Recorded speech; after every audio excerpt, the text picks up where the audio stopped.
Alexander Reed stared out the rain-streaked window of his luxury sedan as it glided through the evening traffic. The soft hum of the engine and the rhythmic swish of the wipers barely registered in his mind. He was too busy replaying the board meeting that had just ended, another tense session filled with profit projections and shareholder expectations. The Thompson account needs an answer by tomorrow morning. Sir? His assistant's voice came through the car's speaker system. Tell them we'll need until Wednesday. The numbers don't add up yet, Alexander replied, loosening his silk tie. At 45, he had built Reed Innovations from a small tech startup into a company worth billions. His face occasionally appeared in business magazines, always with the same serious expression, his salt and pepper hair perfectly styled, his custom suits immaculate. The rain grew heavier, drumming against the roof of the car. Lightning flashed, briefly illuminating the nearly empty streets. Take the downtown route, James, Alexander instructed his driver. The expressway will be flooded by now. As the car slowed for a red light, Alexander's eyes drifted to the bus stop on the corner. He was about to look away when something caught his attention. There, huddled under the partial shelter of the bus stop roof, was a small figure. A child. James, pull over just ahead, Alexander said suddenly. The driver glanced in the rearview mirror, surprised. Sir, there's a child at that bus stop. In this weather. At this hour. James guided the car to the curb about 20 feet past the bus stop. Alexander grabbed his umbrella and stepped out into the downpour before his driver could come around to open his door. The wind whipped rain against his face as he approached the bus shelter. The girl was young, maybe 11 or 12, curled up on the metal bench using her backpack as a pillow. Her sneakers were soaked, the soles coming apart at the edges. Her thin jacket offered little protection from the cold. Alexander stood there for a moment, water pooling around his Italian leather shoes. Something about the sight struck a chord deep within him. Years ago, in what felt like another lifetime, he had been that child. Not at a bus stop, but in a car with his mother, parked in a supermarket lot because they had nowhere else to go that night. He cleared his throat softly. The girl stirred, then jolted awake. Her eyes widened with fear at the sight of the tall man in the expensive coat. It's okay, Alexander said, keeping his distance. I'm not going to hurt you. It's pretty late to be out here alone. The girl sat up straight, clutching her backpack to her chest like a shield. She didn't answer. My name's Alexander, he continued, his voice gentle. Can I ask yours? After a long pause, she whispered, Sophia. Sophia. That's a nice name. Alexander gestured to the empty space beside her. Mind if I sit down? She shrugged, scooting further into the corner. Alexander sat, careful to leave plenty of space between them. The rain hammered the plastic roof above them. Where are your parents, Sophia? Is someone coming to get you? She looked down at her worn shoes. My mom's in the hospital. I was staying with my aunt, but she... Sophia's voice trailed off. She what? Alexander prompted softly. She has her own kids. And not enough room. Sophia's words came out flat, rehearsed. She said I could come back tomorrow. She just needed a break tonight. Alexander felt something twist in his chest. He knew what needing a break really meant. He'd heard the same excuses from relatives who'd taken him in after his mother died. When did you last eat? He asked. Sophia shrugged again. Lunch, I guess. At school. Alexander noticed James watching worriedly from the car. He gave a small nod to let him know things were under control. Listen, Sophia, I can't leave you here. It's not safe, and it's only getting colder. He pulled out his phone. I'm going to call social services. Panic flashed across her face. Please don't. If they take me away, my mom won't know where I am when she gets better. Alexander paused with his finger above the screen. Your mom's in the hospital? What happened? She got really sick. Pneumonia, they said. Sophia's eyes welled up. She couldn't breathe right. She used to work, cleaning offices at night, but she kept getting sicker. A thought suddenly struck Alexander. These offices she cleaned. Do you know which building? The tall one with the blue windows downtown. It has your name on it. Alexander felt as if someone had punched him in the stomach. Reed Tower. The girl's mother had worked for a cleaning company contracted by his own corporation. What's your mom's name, Sophia? Elena Vasquez. Alexander made a different call than the one he'd intended. Diane, I know it's late. I need you to check something for me. An employee, a contractor's employee named Elena Vasquez. He listened for a moment. Yes, right now. It's important. While he waited, he turned back to Sophia. "When did you last see your mom?" "Yesterday, but only for a few minutes." Visiting hours were almost over. Sophia's bottom lip trembled. She looked so tired. Alexander's phone buzzed. He read the message from his assistant and frowned deeply. "Sophia, I'm going to be straight with you. I just found out your mom applied for help from my company's emergency fund 3 months ago, for medical leave. Her application was denied." "She cried when she got that letter," Sophia said quietly. Alexander tightened his grip on his phone. The emergency fund had been his idea, a safety net for employees facing hardship. But somewhere in the layers of management and paperwork, it had become just another corporate program with too many rules and not enough heart. "I'm sorry that happened," he said. And he meant it. "Here's what we're going to do. I'm still calling social services because that's the law. But I'm also going to make sure they know exactly where you are at all times so your mom won't worry." He made another call, this time to his family lawyer, explaining the situation. When he hung up, he turned to Sophia again. "My lawyer is arranging emergency temporary guardianship for tonight. It's completely legal and transparent. You'll stay in my guest house, get a hot meal and some dry clothes, and tomorrow we'll visit your mom together. After that, we'll figure out something better than a bus stop." "Okay?" Sophia stared at him for a long moment. "Why are you doing this? You don't even know me." Alexander looked out at the rain, thinking about how to answer. The truth was, he wasn't entirely sure himself. Maybe it was the memory of his own childhood, or the knowledge that his company had failed this family, or simply because it was the right thing to do. "Let's just say I know what it's like to need someone to stop and notice you're in trouble," he finally replied. "Now what do you say? Will you come with me, just for tonight?" After what felt like an eternity, Sophia nodded. Alexander texted James, who pulled the car closer to the bus stop. Together, they walked through the rain to the waiting sedan, Sophia clutching her backpack and Alexander holding his umbrella over them both. As they drove away from the bus stop, Alexander looked back at the empty bench glistening with rain. One small decision to take a different route home had changed everything. He didn't know what would happen tomorrow, but he knew with absolute certainty that he couldn't have driven past that bus stop, not without stopping, not without saying, "Come with me." The sleek black car pulled through the security gates of Alexander's estate just before midnight. Raindrops glistened on the manicured hedges lining the circular driveway. Sophia pressed her face against the window, eyes wide at the sight of the sprawling house with its warm lights glowing from within. "You live here?" she whispered, her breath fogging the glass. Alexander nodded, suddenly seeing his home through new eyes.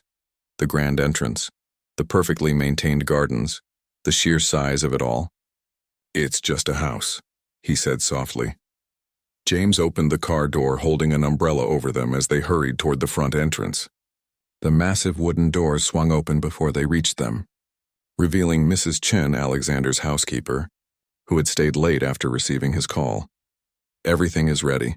"Mr. Reed," she said, her eyes moving curiously to Sophia, taking in her worn clothes and the small backpack clutched tightly in her hands. "Thank you, Mrs. Chen. This is Sophia. She'll be staying with us tonight." Alexander placed a gentle hand on Sophia's shoulder. "Mrs. Chen makes the best hot chocolate in the city." The older woman's expression softened. "Would you like some, dear? And perhaps a sandwich?" "I kept dinner warm." Sophia looked up at Alexander, unsure. When he nodded encouragingly, she turned back to Mrs. Chen. "Yes, please," she said in a small voice. "I've called Eliza," Mrs. Chen told Alexander quietly, as Sophia stepped into the warm foyer. "She's bringing some clean clothes that should fit." Eliza was Mrs. Chen's granddaughter, about Sophia's age. Alexander nodded gratefully. "Perfect, and thank you for staying late." "It's no trouble," Mrs. Chen replied, leading them toward the kitchen. "Some things are more important than schedules." The kitchen was large and welcoming, with copper pots hanging from a rack and the lingering smell of something delicious in the air. Sophia sat perched on the edge of a stool at the island counter, looking ready to bolt at any moment. While Mrs. Chen prepared hot chocolate and warmed up a plate of food, Alexander excused himself to make some phone calls. In his study, he first checked in with his lawyer, confirming that the emergency temporary guardianship paperwork was being processed. Then he called Diane again. "I need everything we have on Elena Vasquez," he said without preamble. "Medical information, employment records through our contractor, everything. And I want to know exactly why her assistance application was denied. Sir, it's almost midnight, Diane reminded him, though he could hear her typing already. I'm aware of the time. Diane, I'm also aware that her daughter is currently sitting in my kitchen because she had nowhere else to go. There was a pause on the other end of the line. I'll have it all for you within the hour, Diane said, her tone shifting to one of urgency. Thank you. And one more thing, contact Memorial Hospital. I want to speak with Elena's doctors first thing in the morning. When Alexander returned to the kitchen, he found Sophia halfway through a sandwich, some color returning to her face. Mrs. Chen had placed a soft blanket around her shoulders and was telling her a story about the time she had accidentally set off all the alarms in the house by trying to catch a bird that had flown inside. Is the food okay? Alexander asked, sitting down across from her. Sophia nodded. It's really good. Thank you.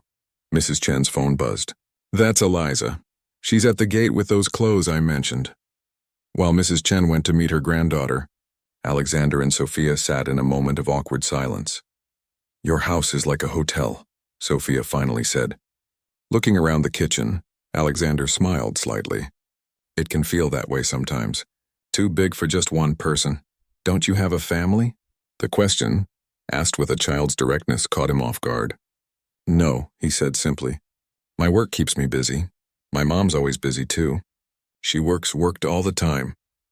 Sophia stared down at her hot chocolate. But we still did stuff together on Sundays. That was our day. Alexander thought about his own Sundays, usually spent catching up on emails or reviewing reports. When was the last time he had dedicated an entire day to simply being with someone? Mrs. Chen returned with a small stack of clothes and a toiletry kit. The guest room in the east wing is ready, she told Alexander. The one with the blue walls. Alexander thanked her, and after Sophia had finished eating, he showed her to the guest room. It was elegantly decorated but impersonal, like something from a luxury hotel, beautiful but lacking any character. The bathroom is through there, he explained, pointing to a door. New toothbrush and everything you need should be inside.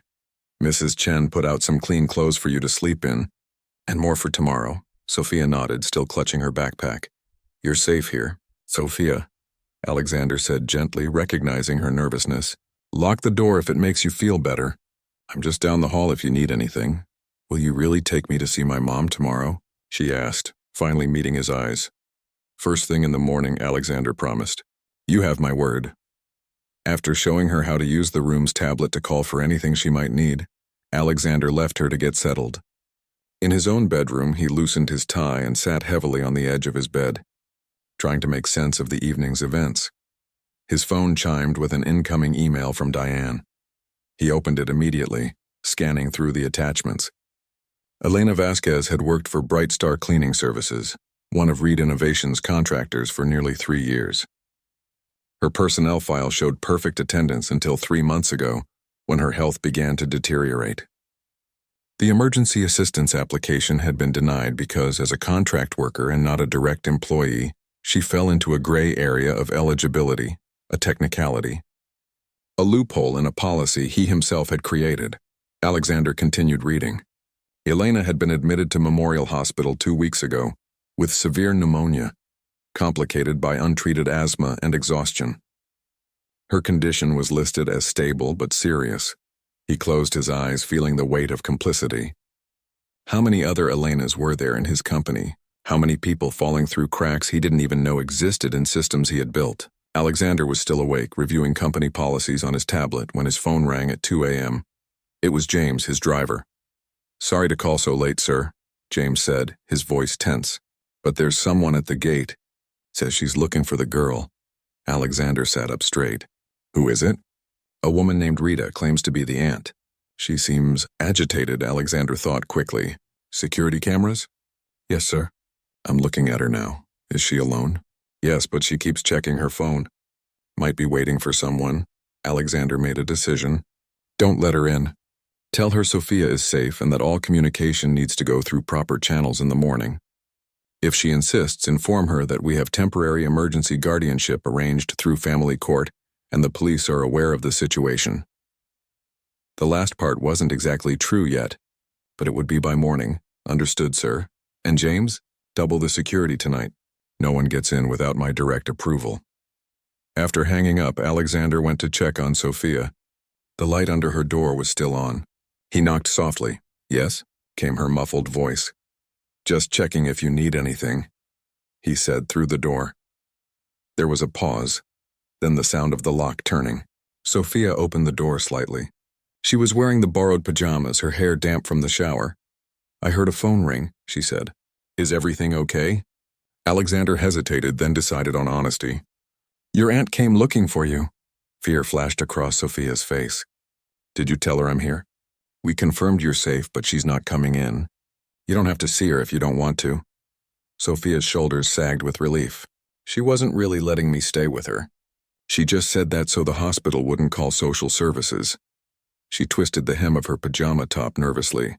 "Her boyfriend doesn't like having me around. They fight about it." Alexander felt a surge of anger, quickly followed by resolve. "Well, you don't have to go back there. We'll figure something else out." "Like what?" Sophia asked, a flicker of hope in her tired eyes. "I don't know yet," Alexander admitted. "But we'll talk to your mom tomorrow and come up with a plan together. Something that works for both of you." Sophia studied his face as if trying to determine if he could be trusted. Whatever she saw there must have reassured her because she nodded slowly. "I should try to sleep," she said. "That's a good idea. Big day tomorrow." Alexander turned to leave, then stopped. "Sophia, thank you for trusting me." "I know that wasn't easy." She gave him a small smile, the first he'd seen. "You didn't have to stop tonight, but you did." After she closed the door, Alexander stood in the hallway for a moment, struck by the simplicity of her words. He hadn't had to stop. He could have driven past that bus stop like thousands of others probably had. But something, call it conscience, fate, or simple human decency, had made him notice the small figure huddled there in the rain. As he walked back to his room, Alexander realized that for the first time in years, his mind wasn't occupied with stock prices or profit margins or the next acquisition. Instead, he was thinking about a hospital visit in the morning, a policy that needed changing, and a little girl who had been brave enough to say yes when he had offered his help. Tomorrow would bring complications, difficult conversations, and probably some hard decisions. But for tonight at least, Sophia was safe. And that, Alexander decided as he finally lay down to sleep, was enough for now. Morning light filtered through the curtains as Alexander sat at the kitchen island, scrolling through emails on his tablet. He'd been up since 5, making calls and sending messages, canceling meetings, rearranging his schedule, and most importantly, gathering every piece of information he could about Elena Vasquez and her situation. Mrs. Chen moved quietly around the kitchen, preparing breakfast. "Do you think she likes pancakes?" Mrs. Chen asked, glancing toward the hallway. Alexander looked up from his tablet. "I have no idea," he admitted. "Make some of everything, I guess." The sound of hesitant footsteps made them both turn. Sophia stood in the doorway wearing jeans and a simple blue sweater from the clothes Mrs. Chen's granddaughter had brought over. Her hair was pulled back in a neat ponytail, but her eyes were anxious. "Good morning," Alexander said, setting down his tablet. "Did you sleep okay?" "Yes, thank you," Sophia replied politely, though the shadows under her eyes suggested otherwise. "Hungry?" Mrs. Chen asked, already setting a plate on the counter. "I've made pancakes, eggs, and there's fresh fruit. Help yourself to whatever you'd like." Sophia climbed onto a stool, looking a bit overwhelmed by the spread of food. After a moment's hesitation, she reached for a pancake. "We'll leave for the hospital in about an hour," Alexander told her as he poured himself another cup of coffee. "I spoke with your mother's doctor this morning. Her condition is improving." Relief washed over Sophia's face. "Really, she's getting better?" "She is. Dr. Patel says the antibiotics are working well." Alexander didn't mention that Elena was still very weak or that her recovery would be a long one. There would be time enough for those details later. While Sophia ate, Alexander's phone buzzed with a text from his lawyer. The temporary guardianship had been officially approved, good for 72 hours while a more permanent arrangement could be worked out. It wasn't much time, but it was a start. After breakfast, they headed out to the car where James was waiting. The rain had stopped, leaving the world looking freshly washed under a pale blue sky. Sophia was quiet during the drive, staring out the window with her backpack clutched in her lap. "Nervous?" Alexander asked gently. Sophia nodded. "What if she's mad at me for not going back to Aunt Rita's?" Your mom wants you to be safe and taken care of, Alexander said. From what you've told me, that wasn't happening at your aunt's place. Sophia frowned slightly. But what's going to happen now? Where will I go? It was the question Alexander had been wrestling with all night. Let's talk with your mom first. We'll figure it out together. Memorial Hospital was a sprawling complex on the east side of the city. As they walked through the main entrance, Alexander noticed how Sophia tensed, her shoulders hunching forward. Hospitals could be intimidating places for anyone, let alone a child. I come to this hospital a lot, Alexander said conversationally as they waited for the elevator. The Reed Foundation, that's my family's charity, helps fund the children's wing. They have an aquarium with a sea turtle named Bubbles. Maybe we can visit him after we see your mom. Sophia looked up, momentarily distracted from her worry. A real turtle? Real and very lazy. All he does is eat lettuce and float around. A small smile appeared on her face, quickly replaced by nervousness as the elevator doors opened on the 5th floor. Elena Vasquez's room was at the end of a long corridor. When they reached the door, Sophia hesitated, suddenly uncertain. Go ahead, Alexander encouraged. I'll wait here for a few minutes to give you some time together. Sophia took a deep breath and pushed open the door. Alexander caught a glimpse of a slender woman in the hospital bed before the door closed again. He leaned against the wall, checking his messages while he waited. Diane had sent over more documents about the company's contractor policies. His board was getting restless about his unexplained absence from the morning's scheduled meetings. After about 10 minutes, the door opened slightly and Sophia peeked out. My mom wants to meet you, she said. Alexander straightened his tie and followed Sophia into the room. Elena Vasquez was propped up against several pillows. Despite her illness, there was a striking resemblance between mother and daughter. The same thoughtful dark eyes, the same determined set to their chins. An IV line ran into her arm, and a nasal cannula provided oxygen. But her gaze was clear and direct as it fixed on Alexander. Mr. Reed, she said, her voice raspy but firm. My daughter tells me you found her at a bus stop last night. Alexander moved closer to the bed. I did. I'm glad I was able to help. Elena studied him carefully. Sophia says you're her boss's boss's boss. Something like that. In a way, Alexander acknowledged. You worked for Bright Star Cleaning, which is contracted by my company. He paused. I should have been a better employer. A flicker of surprise crossed Elena's face. You own Reed Innovations? The actual Alexander Reed? He nodded. Elena glanced at Sophia, then back to Alexander. Thank you for looking after my daughter. But I need to understand what happens now. The social worker was here this morning asking questions. Alexander pulled up a chair beside the bed, gesturing for Sophia to sit on the small couch by the window. I've arranged temporary guardianship for Sophia. It's good for 3 days. After that, we need a more permanent solution. I'll be out of here soon, Elena insisted, though the effort of speaking left her short of breath. The doctor says maybe by the end of the week. That's good news, Alexander said. But he also told me you'll need several weeks of recovery at home. No work, limited activity. Worry clouded Elena's eyes. I can't afford to not work. That's something I wanted to discuss with you. Alexander leaned forward slightly. Your application for assistance from my company's emergency fund was wrongly denied. I'm fixing that immediately. It will cover your medical expenses and provide paid leave while you recover. Elena stared at him in disbelief. Just like that? It should have happened months ago. I'm sorry it didn't. Alexander hesitated, then continued. There's something else. I've been reviewing your work history with Bright Star. You've consistently received excellent evaluations. Your supervisors describe you as organized, efficient, and proactive. Elena shrugged slightly. I do my job. You do it exceptionally well. The thing is, I have a position opening up at Reed Innovations that I think you'd be perfect for. It's in our operations department. Better hours, full benefits, and significantly better pay. The room fell silent. Elena looked stunned. You're offering me a job. You don't even know me. I know your work. I've seen your evaluations and talked to your supervisors. The rest we can figure out once you're recovered. Alexander glanced at Sophia, who was watching the conversation with wide eyes. In the meantime, I'd like to help with Sophia's situation as well. Elena's expression turned guarded. What do you mean? There are short-term housing options available through the Reed Foundation.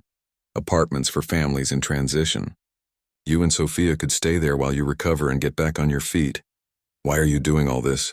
Elena asked, her voice barely above a whisper. It was the same question Sophia had asked the night before. This time Alexander had a clearer answer. Because my company failed you when you needed help. Because policies I put in place had gaps that people fell through. And because...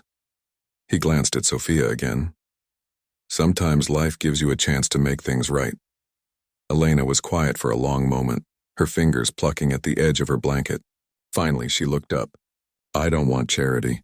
And I don't want my daughter thinking that the only way to get ahead is to be rescued by someone with money. Alexander nodded slowly. I understand and respect that.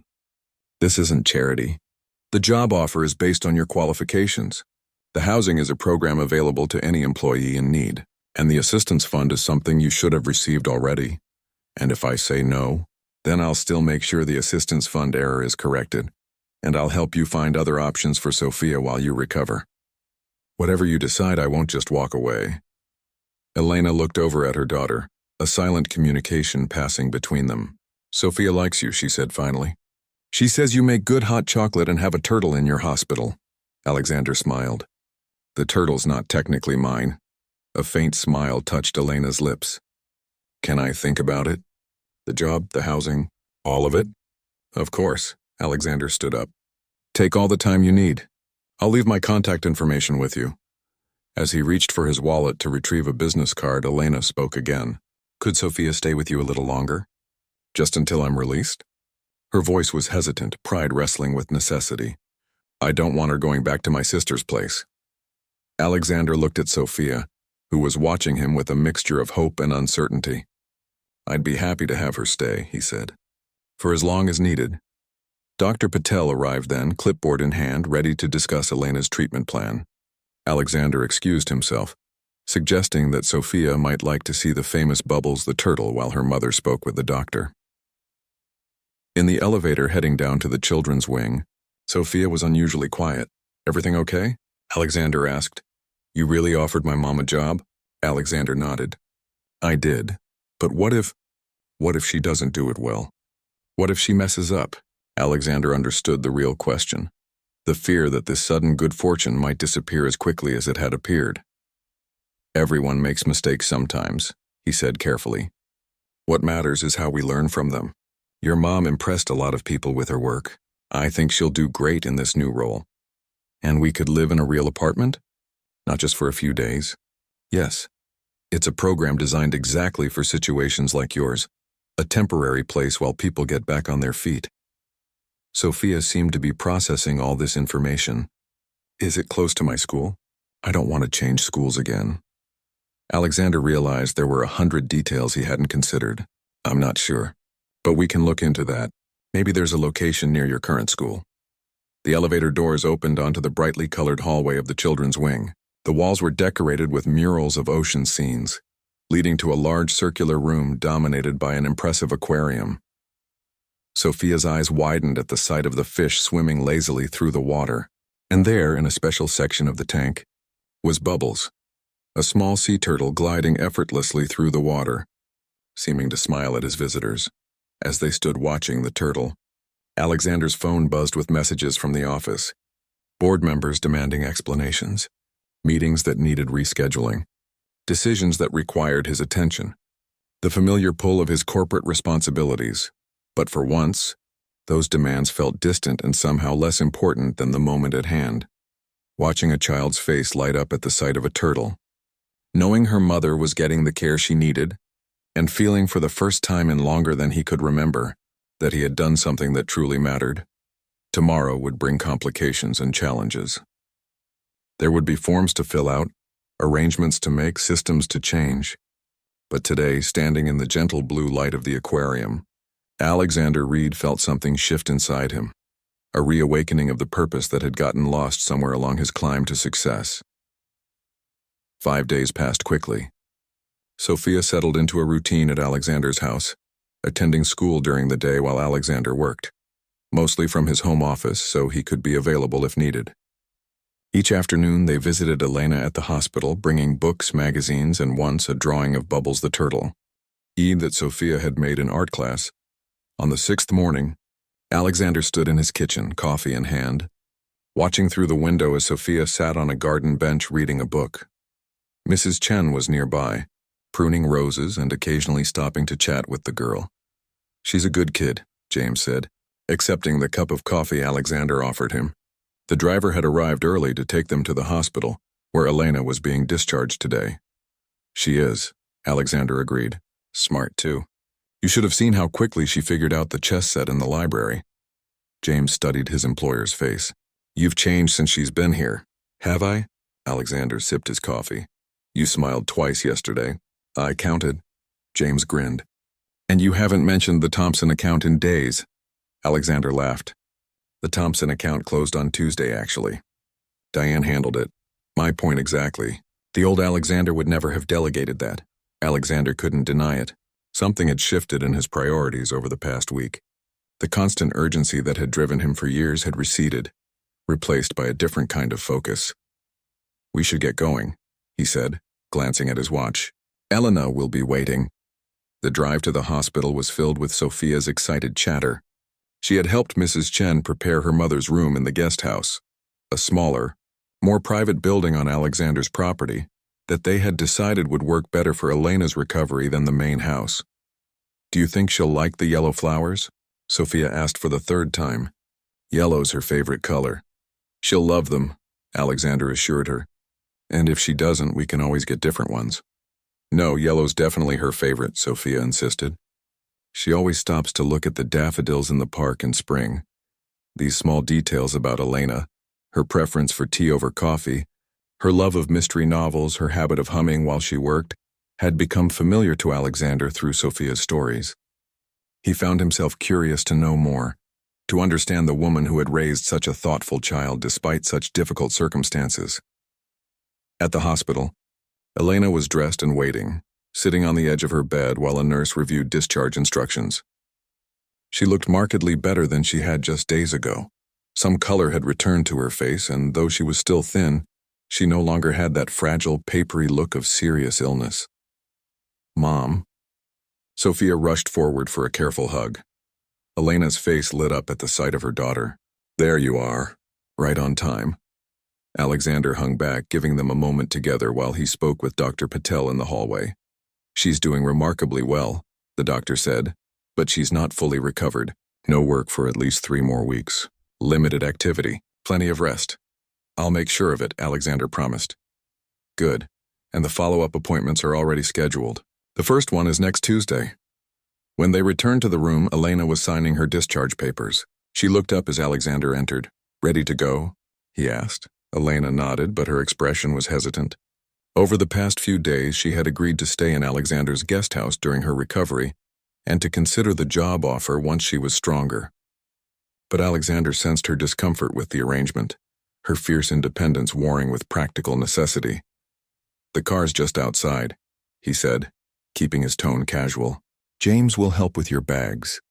There weren't many, just a small suitcase of clothes that Sophia had collected from their old apartment and a bag of personal items from the hospital. The modesty of these possessions struck Alexander anew. His walk-in closet alone contained more than Elena and Sophia owned together. The ride back to Alexander's estate was quiet. Elena gazed out the window, her hand clasped in Sophia's, occasionally asking questions about the neighborhoods they passed through. "I've never been to this part of the city," she admitted, as they turned onto the tree-lined street leading to Alexander's property. "It's pretty boring," Sophia said with the candor of a child. "Just big houses and lots of gates. But Alexander's garden is nice. There's a pond with fish." Elena smiled slightly at her daughter's assessment. "Sounds lovely."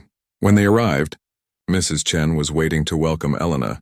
She had prepared lunch and made sure the guest house was stocked with everything they might need. "Please don't hesitate to ask for anything," she told Elena warmly. "I'm here most days until 6. "Thank you," Elena said, clearly overwhelmed by the attention. The guest house was small but elegant. A living room with comfortable furniture, a compact kitchen, 2 bedrooms, and a bathroom equipped with grab bars and a shower seat for Elena's safety. Large windows overlooked the garden, filling the space with natural light. "It's beautiful," Elena said softly, turning slowly to take it all in. Much nicer than any place we've ever stayed. The kitchen is fully stocked, Alexander told her. Mrs. Chen left lunch in the refrigerator. There's a phone by the bed, just pick it up and someone will answer, day or night. Elena nodded, but her expression remained guarded. When Sophia went to explore the second bedroom, Elena turned to Alexander. This is very generous, she said quietly. But I need to understand something. What happens when I'm recovered? When the 3 weeks are up? I can't afford a place like this on my own, and Sophia is getting attached to all of this. She gestured at their surroundings. To you. Alexander had anticipated this question. The job offer still stands. It's entry-level management in operations, overseeing the service contracts, including cleaning services.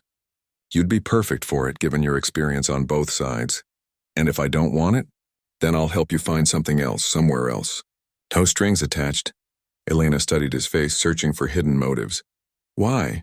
And please don't say it's because your company made a mistake with my application. This goes beyond fixing an error. Alexander considered his answer carefully.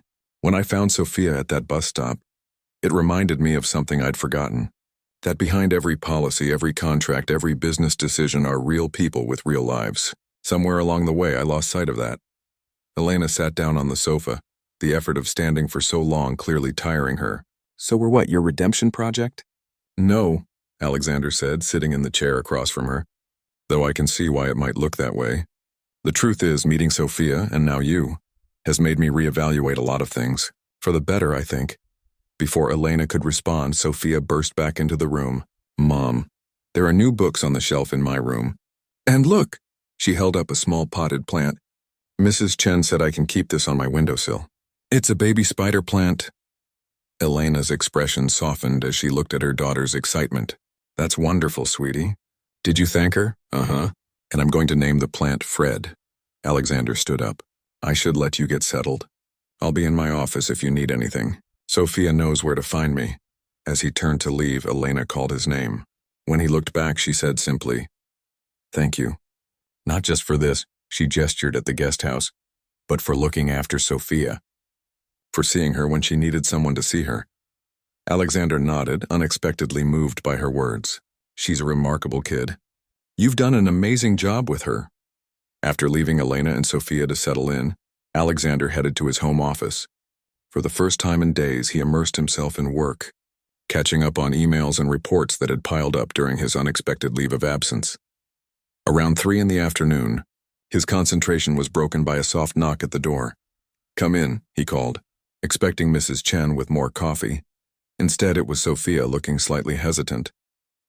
My mom's taking a nap, she explained. Mrs. Chen said I shouldn't disturb her. She's right. Your mom needs lots of rest right now. Alexander set aside his tablet. Everything okay? Sophia nodded, coming further into the room. What are you working on? Boring grown-up stuff. Reports and emails. He smiled. Nothing as interesting as Fred the plant. Sophia grinned, then her expression grew more serious. My mom's worried. About what? About what happens next. I heard her talking to herself while she was unpacking. Sophia perched on the edge of a chair. She thinks you feel sorry for us. Alexander considered this. I don't feel sorry for you. I admire you both, actually. Really? Why? Because you're both brave. And resilient. Do you know what that means? Sophia thought for a moment. Like bouncing back when bad stuff happens? Exactly. You and your mom have had some tough challenges, but you keep going. That takes a special kind of strength. Sophia seemed pleased with this assessment. My mom is the strongest person I know. Even when she was really sick, she still made sure I had lunch money for school. Alexander felt a renewed respect for Elena. She sounds like an incredible mom. She is. Sophia looked around the office, taking in the degrees on the wall, the awards on the shelves. Did you always want to be a businessman? The question made Alexander pause. Not really. I wanted to be an architect when I was about your age. I loved designing things. What happened? Life, I guess. I studied business because it seemed more practical. Then I started my company and it just kept growing. Alexander smiled ruefully. Sometimes the path you end up on isn't the one you planned to take. But you're rich now. That's good, right? It has its advantages, Alexander acknowledged. But there are more important things than money. Like what? Alexander thought about the past week. the chess games with Sophia, the quiet satisfaction of helping. Elena navigate the healthcare system, the way Mrs. Chen had embraced having a child in the house again. Like connections with people, purpose making a difference in someone's life. Sophia considered this seriously. Is that why you stopped that night? At the bus stop? I suppose it is. Alexander leaned forward. Can I tell you a secret? Sophia nodded eagerly. I think you and your mom might be helping me more than I'm helping you. How? By reminding me of what really matters. Alexander glanced at his computer screen filled with spreadsheets and projections. It's easy to get lost in all this numbers, reports, meetings, to forget that behind every decision are real people. Sophia looked skeptical. But you have a big house and a pond with fish. You must be doing something right. Alexander laughed. Maybe, or maybe I'm just now figuring it out. He checked his watch. Why don't we let your mom rest and go check on those fish? I don't think you've met Harold the frog yet. There's a frog. Sophia's eyes widened. With a name? Mrs. Chen named him. He's very shy, but if we're quiet, we might spot him near the lily pads. As they walked through the garden toward the small pond, Alexander felt a sense of contentment that had been missing from his life for longer than he cared to admit. Tomorrow would bring decisions and challenges, Elena's recovery, the job offer, the future living arrangements. But today, in the warm afternoon sunlight, those concerns seemed manageable, even part of a larger purpose that was only just beginning to take shape. 6 months had passed since that rainy night at the bus stop. The autumn leaves now painted Alexander's garden in shades of gold and crimson, as he stood by the window of his office, watching Elena cross the lawn. She moved with confidence now, her body fully recovered from the illness that had nearly claimed her life. She was heading toward the main house for their weekly planning, meeting, a ritual that had become the highlight of Alexander's professional life. He smiled as he saw Sophia racing across the grass to catch up with her mother, backpack bouncing against her shoulders. School had just let out, and as usual, the girl was bursting with energy. Alexander checked his watch, right on time as always. A knock on his office door announced their arrival. Come in, he called, turning from the window. Elena entered first, dressed in a simple but elegant navy pantsuit, her hair pulled back in a neat bun. The professional attire still seemed new to her, a contrast to the cleaning uniform she had worn for so many years, but she carried herself with natural dignity. Sorry, we're cutting it close, Elena said, setting her tablet on the conference table. Sophia's science teacher wanted to talk about her project. Am I late? Diane asked, appearing in the doorway behind them. As Alexander's executive assistant and Elena's mentor, she had become an essential part of these meetings. Right on time, Alexander assured her. Sophia, are you joining us today? The girl grinned, revealing a recently lost tooth. Can I use the big whiteboard again? Alexander laughed. All yours. Just save some space for your mom's presentation. While Sophia settled in a corner with the electronic whiteboard, happily drawing what appeared to be an elaborate robot design, the adults gathered around the conference table. So, Alexander began, how's the employee advocacy department coming along? Elena pulled up a presentation on her tablet, which projected onto the wall screen. We've made significant progress. In the 3 months since the department officially launched, we've addressed 37 cases of employees falling through policy gaps, mostly from our contracted service providers. Alexander nodded, studying the charts she had prepared. And the emergency assistance program. Applications are up 62%, Elena reported. But that's actually good news. It means people know about it now and aren't afraid to use it. We've streamlined the approval process too. Average response time is down from 12 days to just 3. Alexander felt a surge of pride listening to Elena's report. What had started as a simple job offer had evolved into something much more meaningful. During her recovery, Elena had spent hours talking with Alexander about the challenges faced by service workers, the invisible workforce that kept companies like his running smoothly. Those conversations had sparked an idea, a new department dedicated to ensuring that all employees, whether direct hires or contractors, had access to the support they needed. To Alexander's surprise, the board had approved the initiative with minimal resistance. Perhaps they had sensed his newfound determination, or maybe they too had recognized the business sense in taking better care of their people. The housing program expansion is ready to launch next month, Elena continued. We've secured apartments in 5 different neighborhoods, all close to public transportation and good schools. Any pushback from finance? Alexander asked. Elena smiled slightly. Initially, but when I showed them the retention numbers from our pilot program, they came around. Turns out providing stable housing for employees in crisis situations saves money in the long run. Diane chimed in.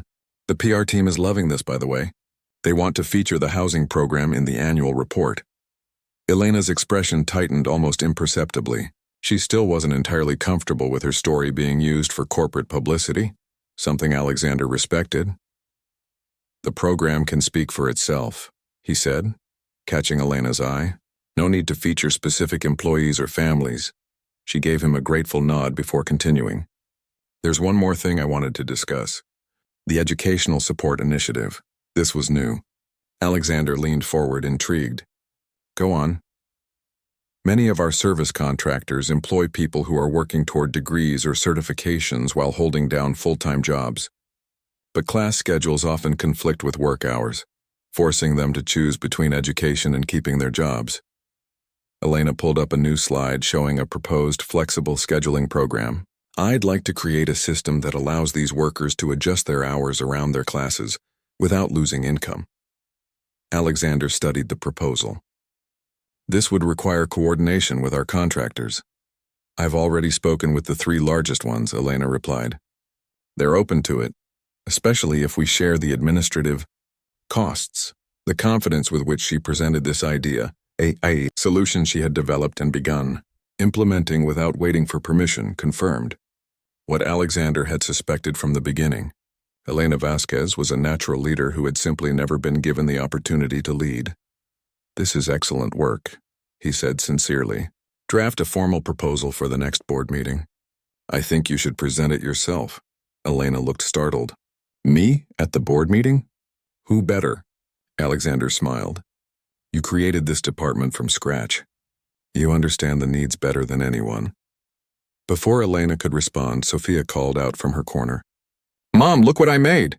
They all turned to see an elaborate flowchart on the whiteboard, connecting various departments with colorful lines and symbols. That's impressive, Elena said, studying her daughter's creation. What is it exactly? It's how Mr. Huang explained organizations in social studies, Sophia said proudly. But I added my own ideas. See, if you connect these people here, she pointed to a cluster of figures at the bottom of the chart, directly to these people up here. Her finger moved to the top. Then information flows better and everyone knows what's happening. Alexander and Elena exchanged amused glances. At 10 years old, Sophia was already showing a knack for organizational thinking that many business school graduates lacked. Maybe we should hire her as a consultant, Diane joked. Don't encourage her, Elena said with a laugh. She already has plans to redesign the entire apartment. Their temporary stay in Alexander's guest house had lasted only until Elena was fully recovered and her new position was established. Then, true to her independent nature, she had insisted on moving to their own place, a comfortable 2-bedroom apartment in one of the Reed Foundation's housing communities. Alexander had been disappointed to see them go, but understood Elena's need to build a life on her own terms. Speaking of the apartment, Elena said as they wrapped up the meeting, Sophia wants to know if you're still coming for dinner on Sunday. Wouldn't miss it, Alexander assured them. These Sunday dinners had become a cherished tradition, a time when business was set aside and they could simply enjoy each other's company. Sometimes Mrs. Chen joined them, bringing her famous desserts. Occasionally Diane came too, along with her husband and children, filling the modest apartment with laughter and conversation. After Elena and Sophia left, Diane lingered behind, gathering her notes. The board is impressed, you know, she said casually, with Elena and the whole employee advocacy program. Stock is up 12% since the initiative was announced. Alexander nodded, unsurprised. Turns out doing the right thing can also be good business. Who would have thought? Diane smiled knowingly. You're different these days, you know. So people keep telling me. It's a good different, she assured him. You're still focused, still driven, just more human somehow. After Diane left, Alexander found himself alone in his office, reflecting on how much had changed in 6 months. His company was thriving. Not just financially, but in ways that couldn't be measured by stock prices or quarterly reports. The toxic culture of overwork was slowly being replaced by a more balanced approach. Policies were being rewritten with actual human beings in mind, and Alexander himself had changed too. The restless emptiness that had once driven him to work 16-hour days had been filled with something more meaningful. Not just his growing friendship with Elena and Sophia, but a renewed sense of purpose in his work. His phone buzzed with a text message from Sophia. "Don't forget you promised to help with my science project this weekend. I need to build a sustainable ecosystem in a bottle. Mrs. Chen says we can use plants from the garden. See you Sunday." Alexander smiled as he typed his reply. "Wouldn't miss it. Tell your mom I'll bring the Italian bread she likes." Later that evening, Alexander stood on the balcony of his home, looking out over the city lights.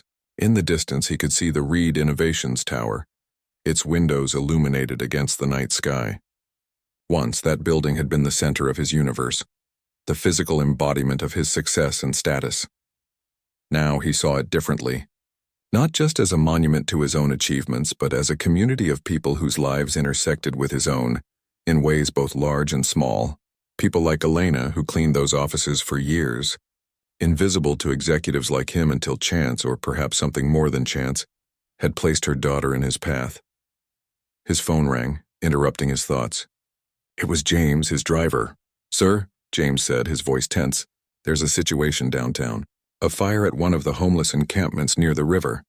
The news is saying multiple families have been displaced." Alexander straightened. "Are the emergency services there?" "Yes, sir.